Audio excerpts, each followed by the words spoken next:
বস্তা পচা রাজনীতিকে বলা দরকার তোমাকে লাল কার্ড। আমাদের প্রথম ভোটটা হবে ইনশাআল্লাহ গণভোটে হা। বাংলাদেশ একটা স্বাধীন দেশ, 18 কোটি মানুষের দেশ। স্বাধীনতার 54 বছর আমাদের মান মর্যাদা অন্য জায়গায় বন্ধক রাখা হয়েছিল, অন্য দেশের কাছে বন্ধক রাখা হয়েছিল। আমরা সাফ জানিয়ে দিচ্ছি, এখন থেকে আধিপত্যবাদের ছায়া চিহ্ন বাংলাদেশে রাখা হবে না। আল্লাহ ছাড়া আমরা কাউকে পরোয়া করব না। পরোয়া করব শুধু পরওয়ারদিগারকে, আর কাউকে পরোয়া করার কোনো প্রশ্নই উঠে না।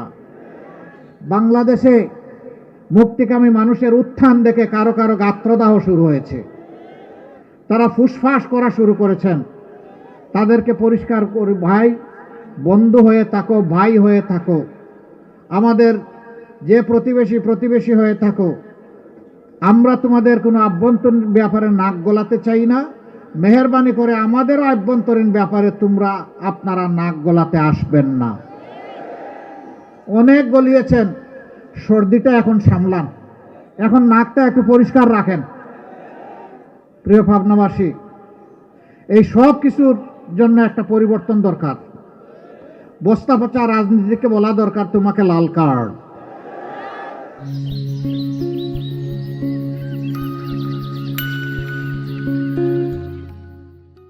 আপনারা পাবনা থেকে লাল কার্ড দেখাতে পারবেন? মুবারকবাদ।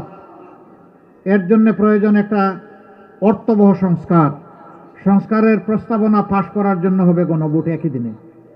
সুতরাং আমাদের প্রথম ভোটটা হবে ইনশাআল্লাহ গণভোটে হা।